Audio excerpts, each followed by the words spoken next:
दुनिया की सबसे बड़ी तिजोरी के अंदर सोने की ईंटों का अंबार लगा था, लेकिन नकाबपोश लुटेरों ने उनकी तरफ आंख उठाकर भी नहीं देखा। इसके बजाय उन्होंने बैंक मैनेजर को मजबूर किया कि वह सबसे पीछे वाला पुराना स्टोर रूम खोले। मैनेजर घबरा गया और हाथ हिलाते हुए बोला, वह जगह तो दशकों से बंद पड़ी है। लेकिन जैसे ही वे उस छोटे से धूल भरे गोदाम में दाखिल हुए, एक लुटेरे ने मैनेजर को किनारे धकेला और एक पुराने तिरपाल को झटके से हटा दिया। सबके चेहरे पर एक संतुष्टि भरी मुस्कान दौड़ ढक गई। वहाँ 20 बक्से शुद्ध सोने की ईंटों से भरे थे। यह कोई साधारण सोना नहीं था, बल्कि दूसरे विश्व युद्ध के दौरान का वह गुप्त खजाना था जो कभी सरकारी रिकॉर्ड में दर्ज ही नहीं हुआ। अगले ही पल उन्होंने उन ईंटों को पिघलाना शुरू कर दिया और नया आकार देने लगे। महिला लुटेरे का मकसद साफ था, इन बिना नंबर वाली ईंटों का रूप पूरी तरह बदल देना ताकि इन्हें ट्रैक करना नामुमकिन हो जाए। इसके बाद उसने सभी बंधकों के मोबाइल फोन जब्त कर लिए और उन्हें अपने जैसे ही लाल कपड़े और मास्क पहना दिए। अब बाहर खड़ा स्नाइपर भी यह नहीं बता सकता था कि असली दुश्मन कौन है और बेगुनाह कौन। जब महिला मास्टरमाइंड बाहर पुलिस के साथ बातचीत कर रही थी, तब उसके साथ ही अंदर दो गुटों में बंट गए। एक गुट भागने के लिए सुरंग खोद रहा था, तो दूसरा लगातार सोना पिघलाने में लगा था। महिला ने बड़े ही आत्मविश्वास के साथ पुलिस को अंदर आकर बंधकों की सुरक्षा देखने का न्योता दिया, लेकिन तभी एक अचानक चली गोली की आवाज ने पुलिस के मन में शक पैदा कर दिया। जैसे ही महिला स्टोर रूम में पहुंची,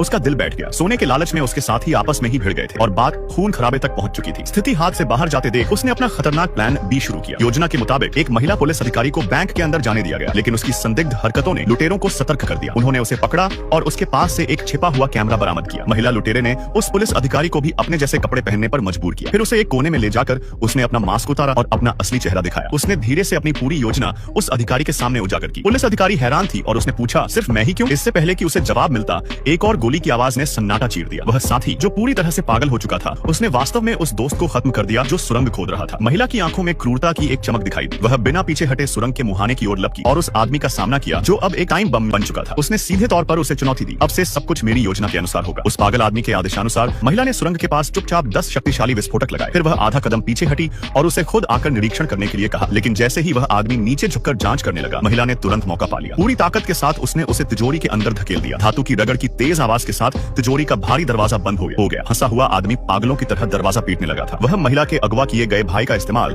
आखिरी दांव के रूप में करने की कोशिश कर रहा था, लेकिन उसे क्या पता था कि महिला पहले से ही पुलिस के साथ मिल चुकी थी और उसके भाई को छुड़ाने के लिए एक विशेष टीम तैनात कर दी गई थी। अगले ही पल महिला बिना पीछे मुड़े डेटोनेटर दबा देती है। एक जोरदार धमाके के साथ विस्फोटक भूमिगत पानी की पाइपलाइन को चीर देते हैं। बाढ़ का पानी किसी जंगली जानवर की तरह बैंक के तहखाने में भर जाता है। अब वह गद्दार जो तिजोरी में बंद था, उसके पास बचने का कोई रास्ता नहीं बचा। धमाके की आवाज शांत होते ही हथियारों से लैस पुलिस ने बैंक में धावा बोल दिया और तुरंत सभी को अपने नियंत्रण में ले लिया। हैरानी की बात यह थी कि जांच के बाद बैंक के रिकॉर्ड में मौजूद एक भी सोने की ईंट कम नहीं थी। और भी अजीब बात यह थी कि सभी बंधकों और लुटेरों ने एक जैसे कपड़े पहने थे, इसलिए किसी ने भी लुटेरों का असली चेहरा नहीं देखा था। सबूतों की कमी के कारण सभी संदिग्धों को मौके पर ही छोड़ना पड़ा, लेकिन असली रोमांच तो अब शुरू हुआ है। अगले ही पल महिला ने एक सफाई कर्मी का भेष धरा और कचरा साफ करने के बहाने चुपचाप बैंक में वापस आ गई। सबकी नजरों के सामने उसने हॉल में लगी पीतल के रंग की रेलिंग और हैंडल बार्स को एक एक